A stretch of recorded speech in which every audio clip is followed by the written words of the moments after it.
sabéis, está dedicado a la mística y al humanismo.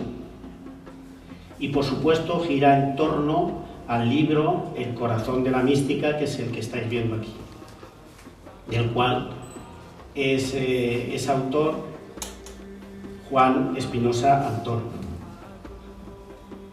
que según hemos podido saber por su extenso currículum, es un gran estudioso de estos temas.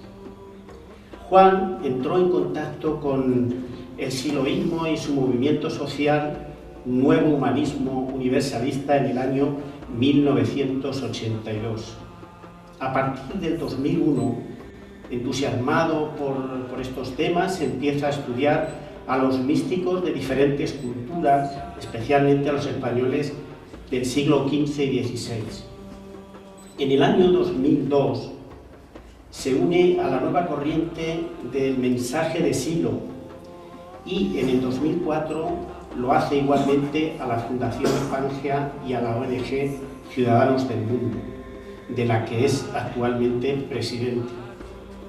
Colabora con centros de investigación como el CSIC y la Biblioteca de Alejandría, así como con la Universidad Complutense de Madrid, la de Federico II de Nápoles y la del Bósforo de Estambul. Ha producido 4 documentales de historia: Toledo y Alejandría, faros de la humanidad, la aparición del conocimiento en la corte de Rodolfo II, Federico II, un puente entre Oriente y Occidente, y Bizancio, la raíz común. Estos documentales están siendo distribuidos por universidades y centros de investigación de diferentes países sin ánimo de lucro.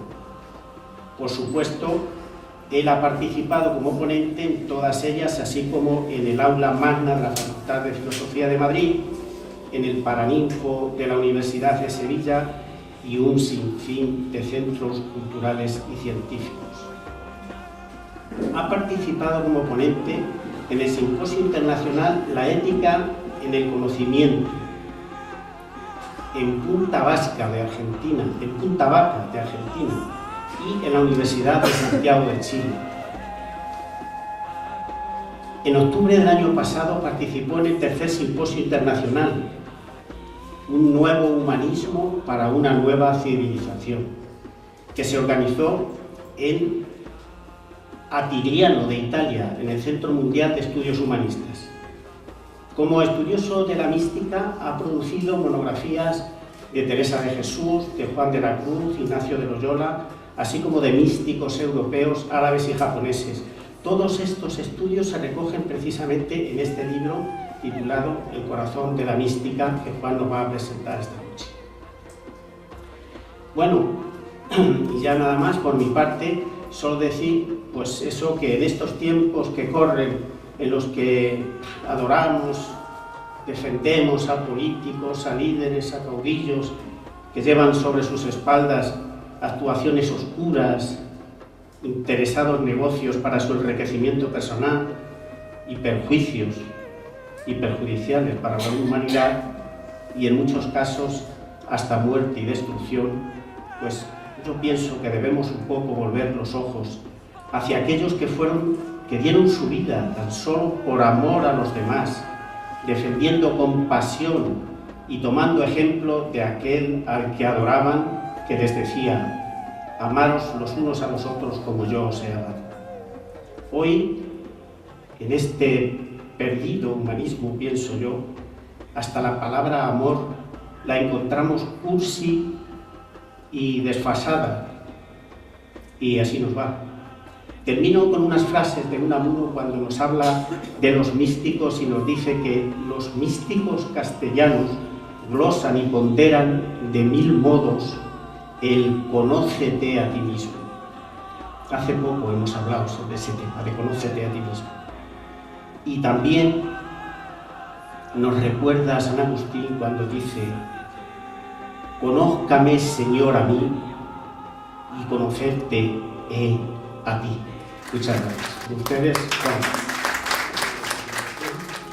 Muchas gracias al Ateneo, a Luis Ángel, a Antonio Pacheco y a todos por venir a esta presentación de este libro, que expone lo que desde mi punto de vista son las esencias de experiencias y de procedimientos de algunos grandes místicos de diferentes culturas.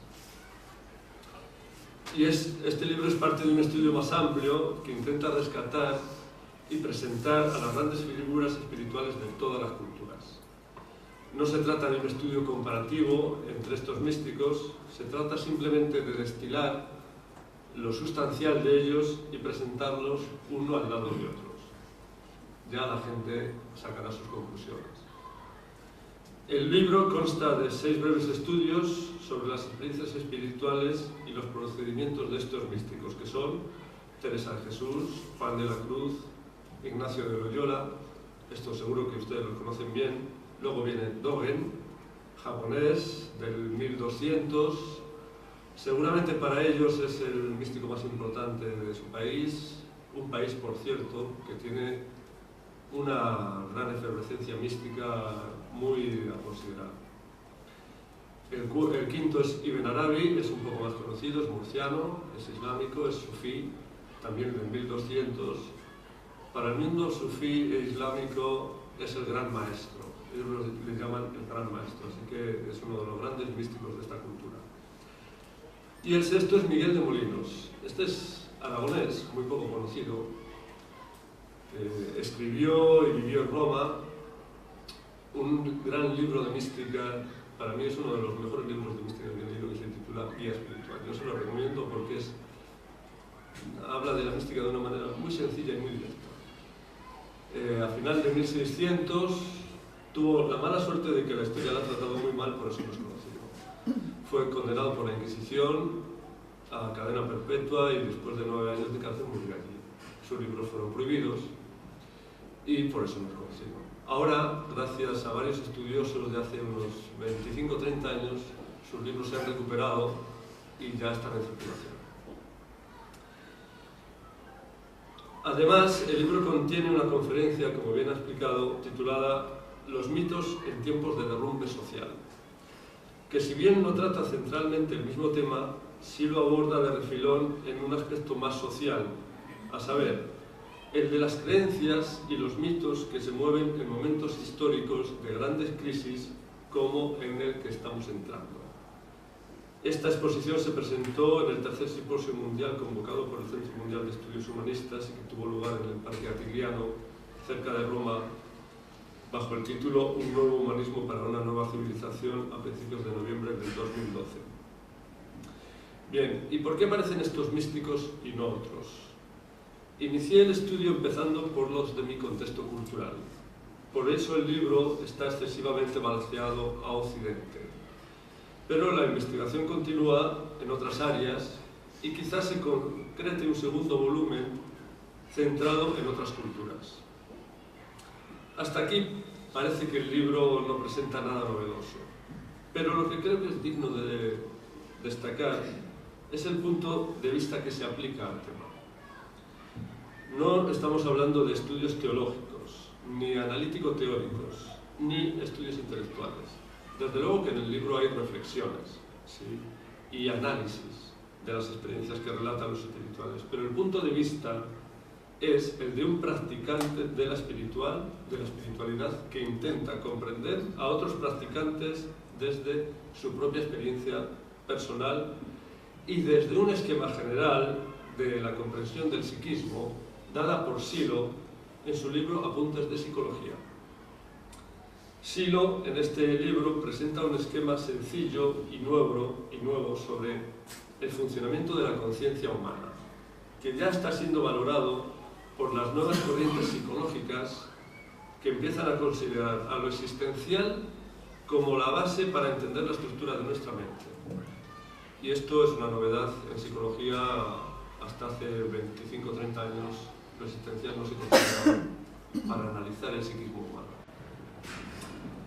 Es decir, el corazón de la mística está escrito desde mi experiencia espiritual, entendiéndola con el esquema de comprensión de la nueva psicología humanista de Silo.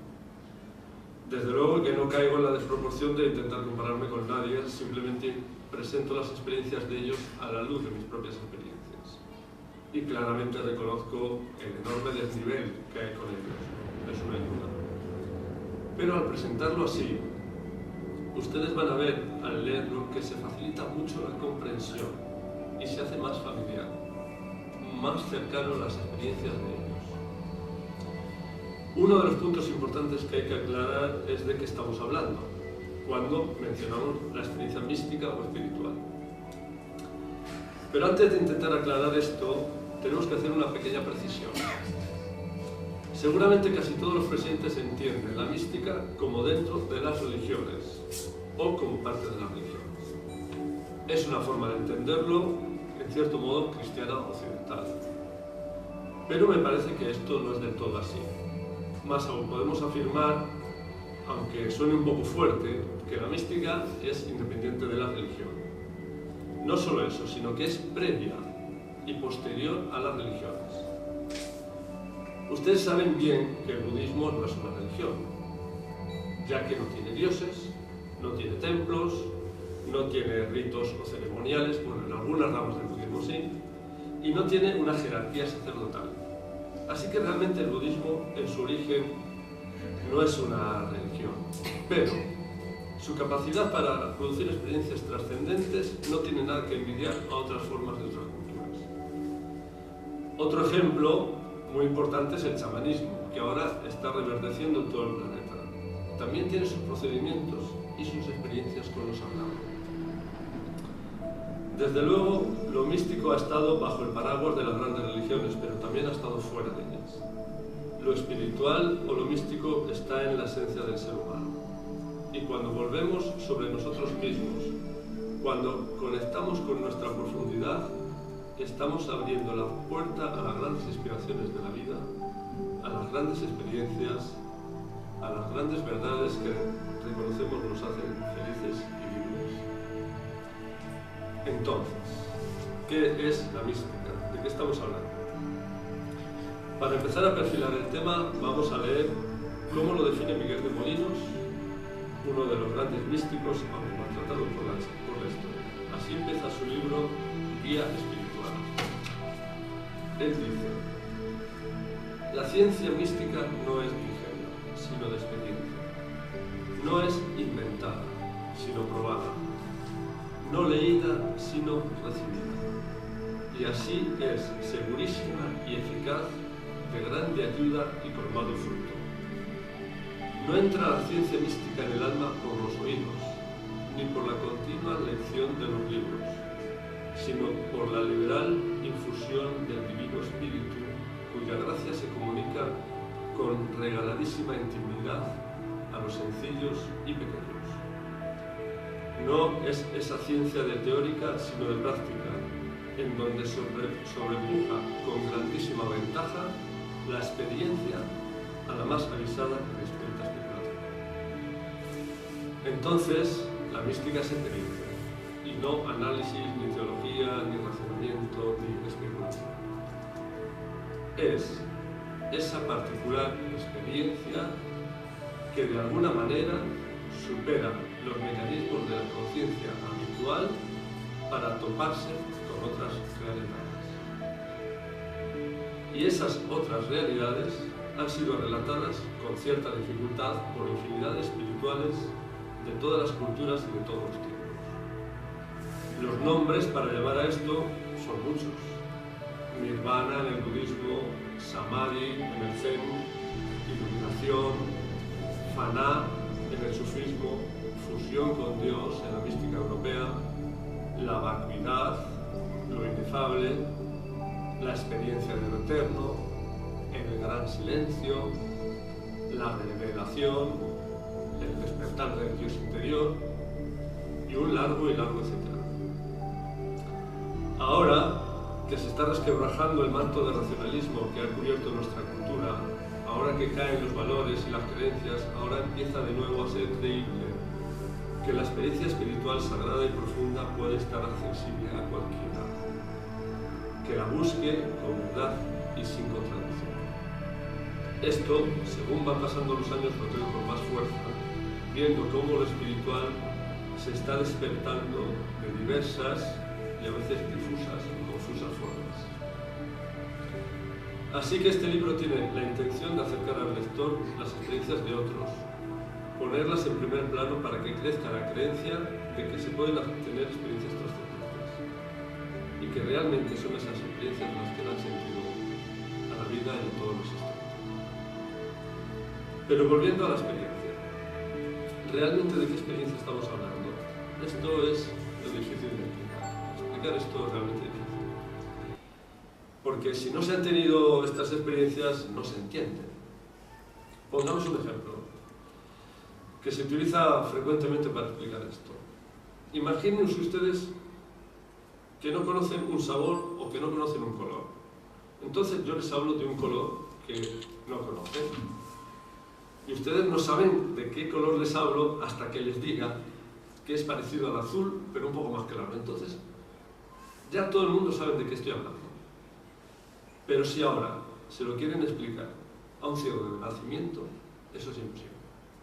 El ciego no tiene con qué comparar y no puede llegar a la experiencia del azul. Lo mismo ocurre con los sabores. Si alguien no ha probado nunca el dulce, no se lo puedes explicar, no lo va a entender. Para que el otro te entienda, tiene que hacer un gran esfuerzo y creer en ti y buscar la experiencia, intentar tener la experiencia. Otra dificultad muy grande con esto es la dificultad del reconocimiento de la experiencia. Bien, creo que muchos, en realidad, creo que todos hemos tenido experiencias extraordinarias, experiencias difíciles de explicar, pero no le ponemos el nombre de experiencias espirituales o místicas. No las reconocemos como tales porque nos dan problema. No sabemos qué hacer con esas experiencias, no se entienden con facilidad. Veamos algunas experiencias muy comunes que ha tenido mucha gente. Por ejemplo, alguna vez, estando en profunda calma, viendo quizá un paisaje muy evocador, quizá una puesta de sol, ustedes por un momento han sentido que lo comprendían todo.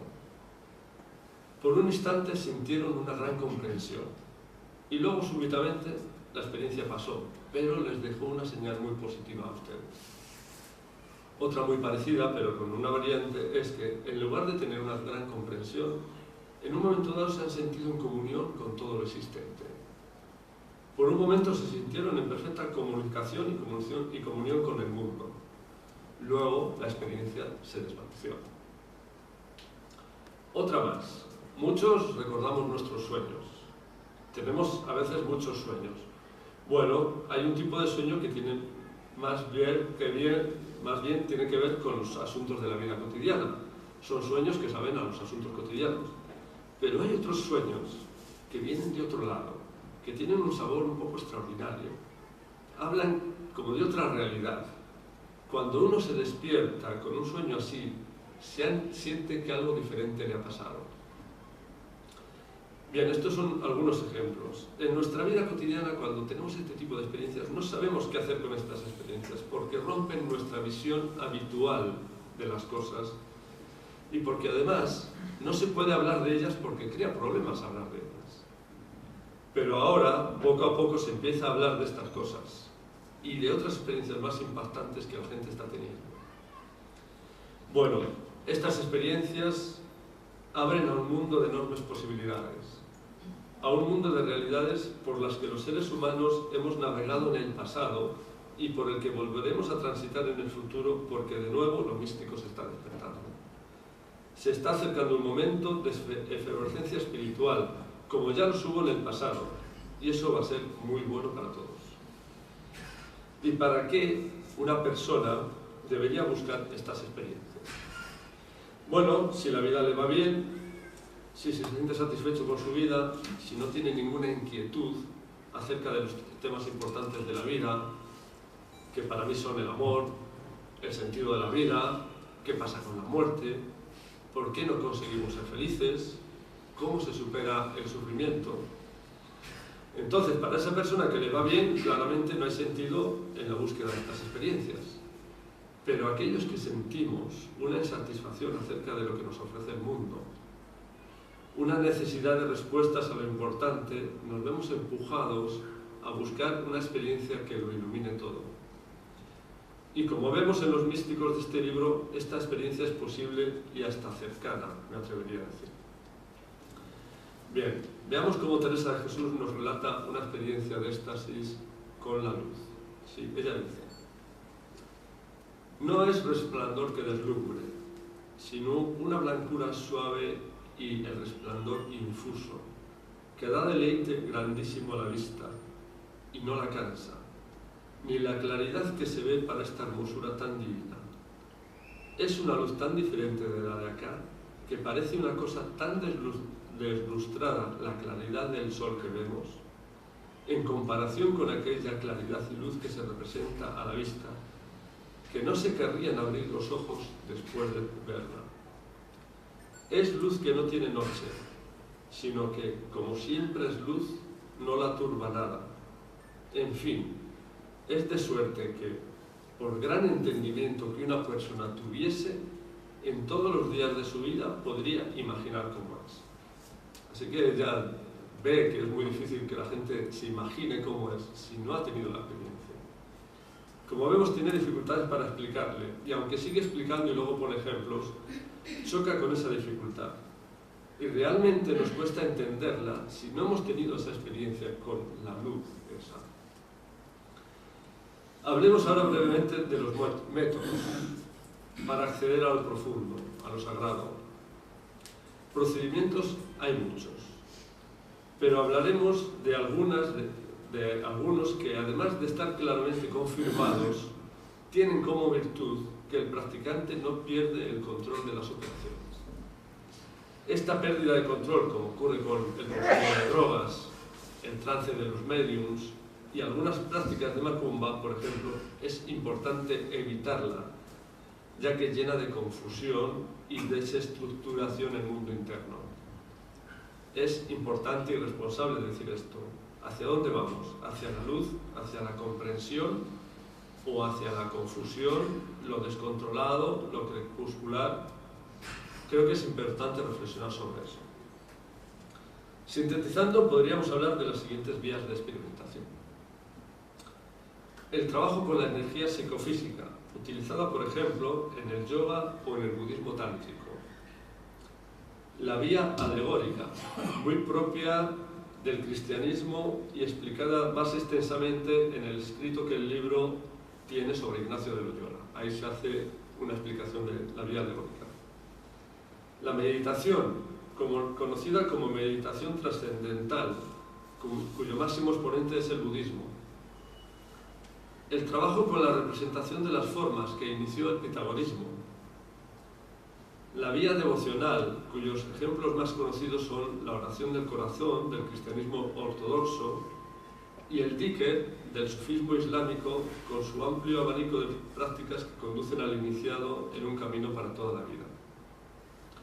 Además de estas grandes vías, están las prácticas chamánicas, también están los pedidos u oraciones y toda una gran amalgama de ceremonias y ritos que a veces se han externalizado, olvidando su sentido verdadero, que es el de conducir al practicante a la experiencia con lo sagrado. No es el tema de esta presentación de desarrollar estas vías, ya que nos llevaría cuanto menos otra conferencia seguramente larga. Pero sí podemos hablar de las dificultades y de las condiciones internas que debe tener aquel que busque estas grandes verdades. Porque creo que hay que ser muy claro, no es fácil esto. Una cosa es que un día accidentalmente, podríamos decir, tener una experiencia extraordinaria, y otra muy diferente es que la busque, ponga intención en tenerla.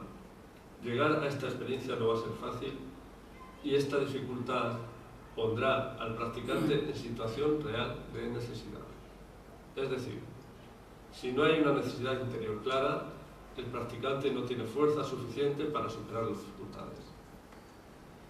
Y esto lo vamos a ver claro recorriendo las páginas del libro. Veremos cómo todos estos místicos pasan por crisis personales, todos sienten una necesidad importante que les empuja una y otra vez al intento. Todos pasan por el reconocimiento de su pobreza interior, de su fracaso en la búsqueda de aquello que creen que les hará felices. Esas son condiciones internas necesarias para la experiencia buscada, el reconocimiento del fracaso y una fuerte necesidad. Sin ese fuerte motor interior, al poco que surgen las dificultades, se abandona el empeño. Porque no es fácil silenciar la mente, no es fácil entregarse psicológicamente a Dios, no es fácil meditar y meditar hasta encontrar la raíz del sufrimiento o hasta trascender los mecanismos de la propia conciencia. No es fácil entregar el corazón a una práctica devocional que necesita días o meses. Pero montados en la necesidad, los místicos insisten y llegan a las grandes experiencias. Esta necesidad cada vez la siente más la gente por el fracaso del mundo en el que vivimos. Esta necesidad se está despertando y nos va a dar muchas alegrías, porque el ser humano va a avanzar hacia más coherencia, hacia más bondad, hacia un comportamiento más moral, más sensible y más feliz. Estas son las consecuencias que produce el trabajo espiritual. Un mejor ser humano, un ser humano en crecimiento. Y no hay por qué entender que un ser humano en crecimiento es más engreído, ni más afirmado, ni más personaje. Es justo lo contrario. Un ser humano en crecimiento tiene el perfil bajo, es más humilde, con menos ego.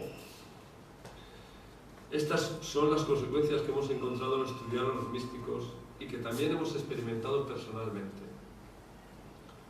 La experiencia espiritual profunda produce un impacto muy positivo en la persona, cambia profundamente a la persona, orientando su vida a un comportamiento más sumitivo, más bondadoso, entendiendo que merece la pena tratar bien a los demás, tratarse bien a sí mismo. Se gana en una mirada más moral sobre las cosas, perdiendo peso la mirada material o práctica que está muy sobrevalorada en el momento actual. De alguna manera se entiende que la vida es algo más y que hay un sentido trascendente y que se ha tenido contacto con ese sentido. Muchas veces hemos leído relatos de experiencias de conversión, donde la persona con una experiencia de este tipo le cambia la vida y la comprensión de su existencia. Entonces su comportamiento cambia y ya no es como antes. Todo su sistema de valores cambia y todo lo que creía ya no le vale. Parece que entiende que su vida tiene un destino más allá de la muerte. Y este es uno de los temas de fondo, la búsqueda de una experiencia que muestre que no todo termina con la muerte, que se continúa después de la muerte. Quizá muchos piensan que esto no es posible. Algunas personas razonables dicen que para saber qué pasa tras la muerte hay que morirse. Y claro, si te mueres ya no puedes contarlo. Bien, parece que los místicos no están de acuerdo con esto. Y también hay mucha gente común que intuye que el mundo es algo más que el triunfo de lo natural. Claro, hay un concepto sobre el ser humano. El ser humano es un ser natural que nace, crece, puede reproducirse, sufre o es feliz y muere, y chao. Ese es un concepto.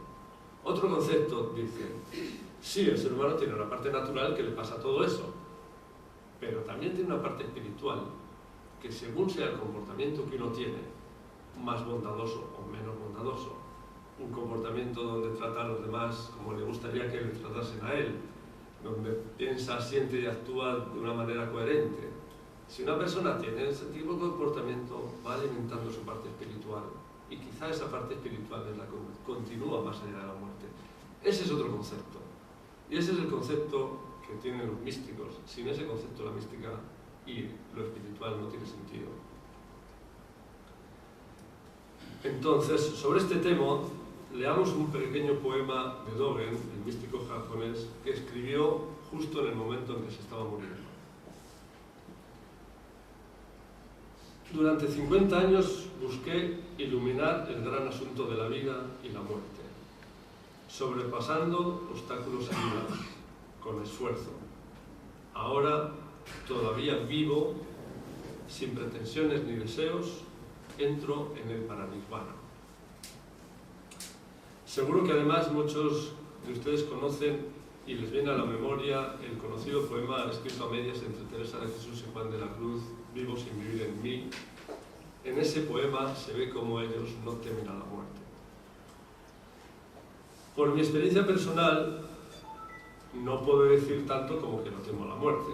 pero mi temor ante ella ha bajado mucho, considerablemente, desde que emprendí el camino espiritual que me llevó a algunas experiencias. Les contaré en mi caso así como si fuese un caso clínico. Bien, hace como 13 años estaba en una situación interna de vacío interior, de fracaso ante mis esperanzas, mis expectativas de toda la vida. Todas mis esperanzas y mis ilusiones no se habían cumplido, y aunque no me iba mal en el trabajo, en la familia, con los amigos, yo me sentía fracasado, vacío interiormente. Bueno, esto hay que decirlo, ya me había pasado otras veces, así que es paciente reincidente. Pero esta vez me dije que debía salir de esta situación encontrando un camino verdadero, que me llevase a comprender y a tocar el sentido de la vida y a experimentar que no todo terminaba con la muerte. Así que no me importó estar en esta situación de fracaso bastante tiempo hasta que encontrase una señal que orientase mi vida. Y sí, esta señal llegó. En esa época, como ahora, participaba activamente de una nueva corriente espiritual que se llama el mensaje de Silo. Una nueva espiritualidad sin ritos, sin discriminaciones, sin templos, sin dogmas, sin jerarquías, sin dinero. Una espiritualidad sencilla y profunda. Así que un día, en un retiro que estábamos de 4 días, en el que trabajábamos con la energía, con la fuerza, tuve una pequeña experiencia de energía circulando por el cuerpo. Algo muy sutil y ligero. Pero para mí esa fue la señal que me dijo que la vida no tenía sentido si no atendía a mi mundo espiritual, a mi mundo interior. Esto fue lo que dio sentido a mi vida, el trabajo interno. En ese momento me comprometí conmigo mismo a trabajar interiormente, todos los días, en la búsqueda del crecimiento interior y de las experiencias trascendentes. Y bien contento que estoy de esa resolución que he cumplido. Gracias a ese trabajo humilde, sencillo y diario, he tenido algunas experiencias por las que les puedo decir que he visto que no todo termina con la muerte, que he experimentado la continuidad de la vida trascendente. Y eso me impactó y me llenó de una alegría y una paz que es muy difícil transmitir. También me es muy difícil transmitir mi agradecimiento a Silo y a su doctrina que me puso en el camino del crecimiento interior y de la experiencia y de la plenitud.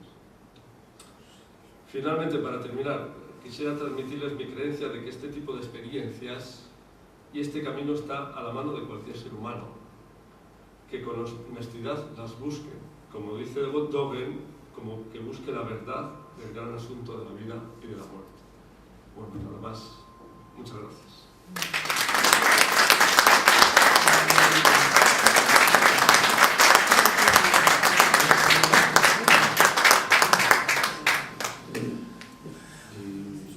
Quizá quieren conversar. Acá se me ocurre una, pero muy leve, muy sencilla. ¿Leve? Sí, muy leve. El soneto anónimo, ¿se sabe algo de a quién atribuírselo? El soneto de Vivo sin vivir en mí. No me mueve mi Dios. No me mueve mi Dios para quererte. No sé. No puedo decirte. No, porque como tú estás metido en, Sí. podías haber conocido algo más. No sé más. No sé más de Nos eso. has hablado de Miguel De Molinos. ¿no? Me parece haber oído algo de que un poeta, bueno, nosotros hablamos de poetas, eso, estamos aquí, nos gusta la poesía, un poeta gallego, Ángel Valverde, creo que es, se fijó mucho en su forma de ser de este Ángel Molinos y creo que escribió un libro sobre él. Ah, pues no conozco ese libro. Sí, pero es un poeta gallego. Creo que No lo conozco ese libro. He leído bastantes libros acerca de Miguel de Molinos, pero ese en particular no lo he leído. sí, algo he leído yo sobre temas. Sí, ahora se está rescatando este autor. Ya en Aragón y en su pueblo de nacimiento hay asociaciones y ya están haciendo actividades para rescatar a Miguel de Molinos. Ha despertado del olvido histórico. Creo que se merece ese respeto, me parece. Realmente necesita de grandes respuestas espirituales acerca de las cosas importantes, me parece.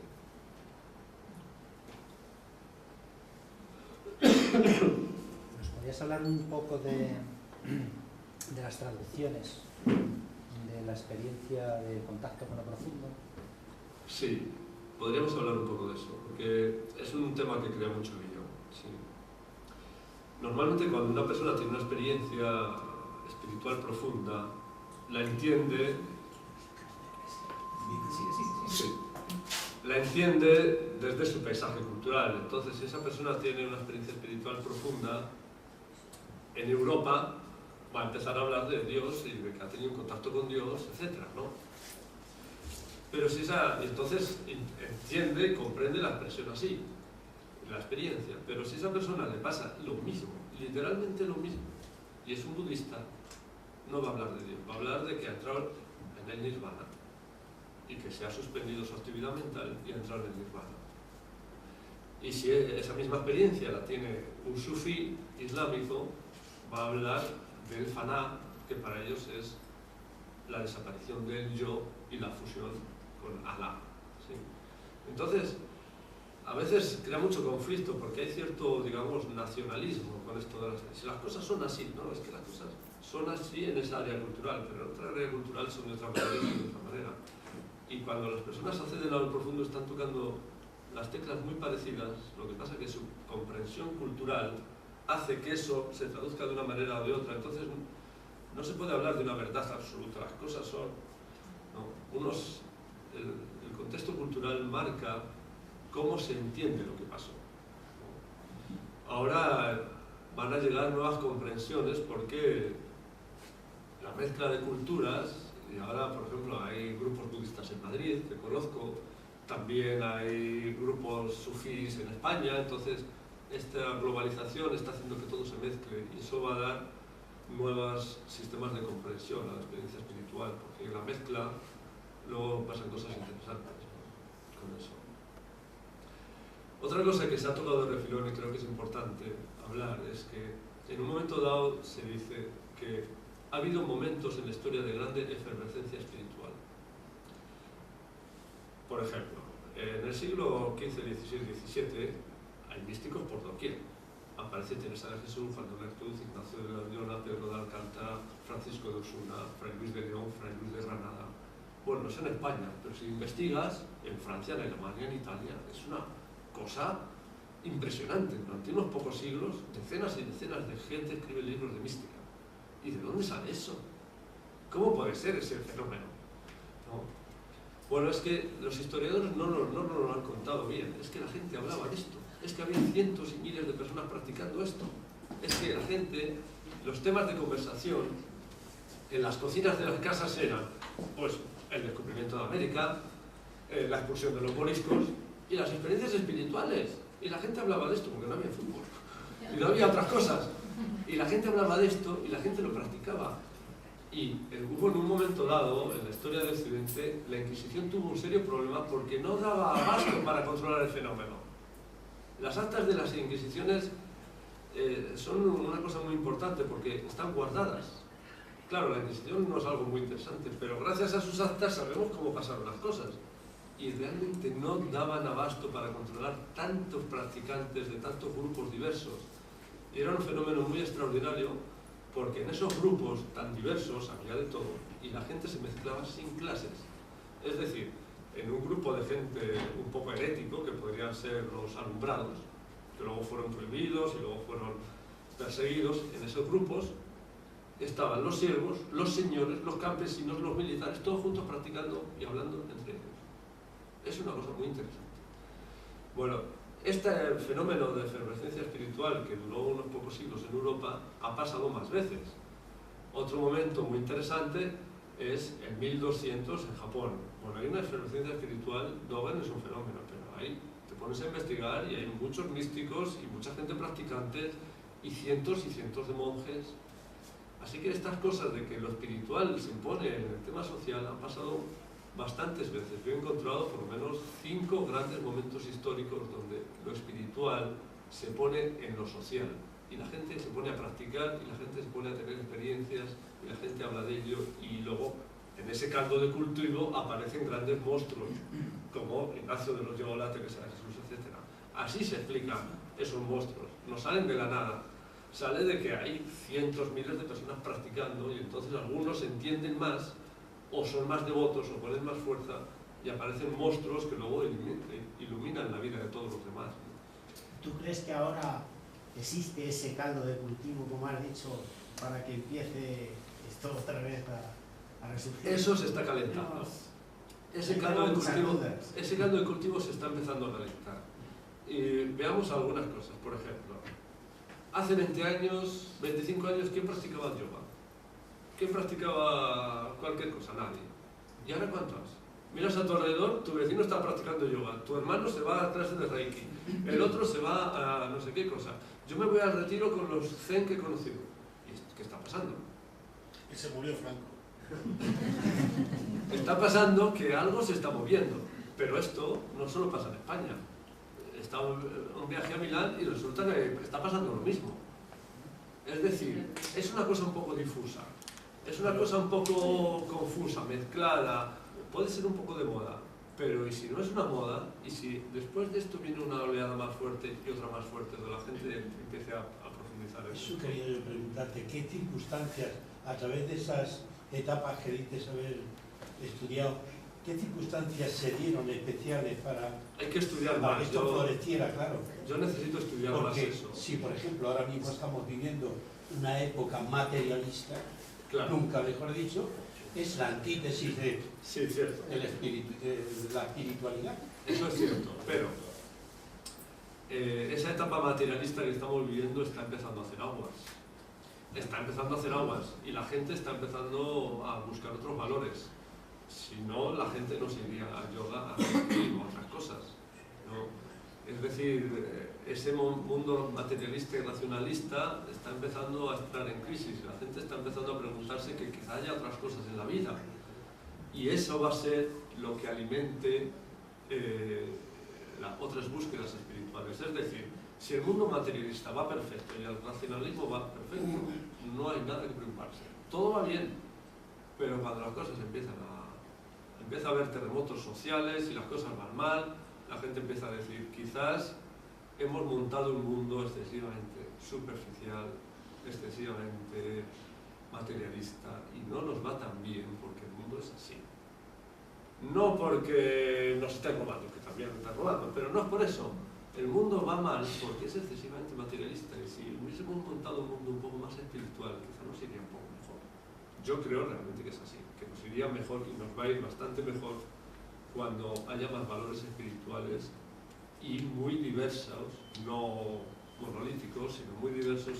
Entonces puede decirse que vamos dando vuelcos Sí, en la historia, Sí. prácticamente, así es. por una saturación de materialismo. Intentamos buscar más Sí. allá. La verdad es que yo creo que es un poco así. Quizás sería mejor que el ser humano comprendiese que algunas cosas no están bien, pero a veces es por imposición de la realidad. La realidad se impone y te dice la realidad que las cosas no van bien, y entonces tienes que buscar otros caminos. Sí, vamos dando un poco bandazos, eso es verdad. Si no hay más preguntas, le damos un aplauso nuevo a este señor.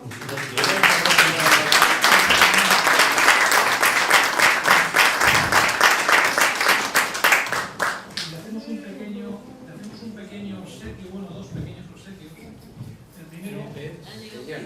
El primero, resulta que hay aquí una serie de señores que tienen unos comienzos de experiencias místicas, y entonces se ponen a escribir poesía. Y el Ateneo va y le publica sus libros. Entonces, pues aquí tienes una selección de algunos de los libros que publicamos aquí en el Ateneo, todos compañeros nuestros, ¿vale? Bueno, muchas gracias. Algunos están aquí, si quieres que te publiquen alguno, pues que ahora después te lo hacen, ¿vale? Vale, muchas gracias. Y luego, pues para el mundo de la cultura y para la lectura, pues como me mejor se lleva el tema es leyendo. Si uno lee cómodo, pues mejor. Mira, Entonces tenemos un atril qué bonito. que además está decorado por uno de nuestros socios también, Muchas gracias. con nuestro anagrama y con así que aquí tienes el tema. Muchas gracias.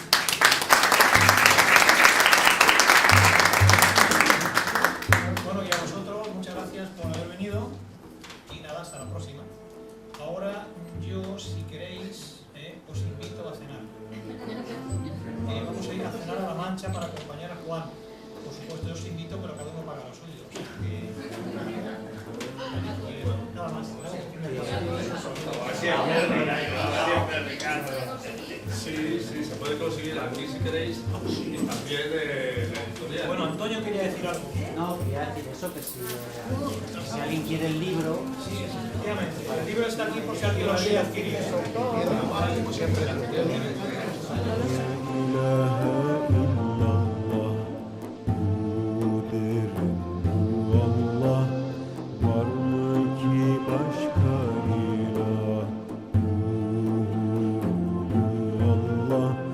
La ilahe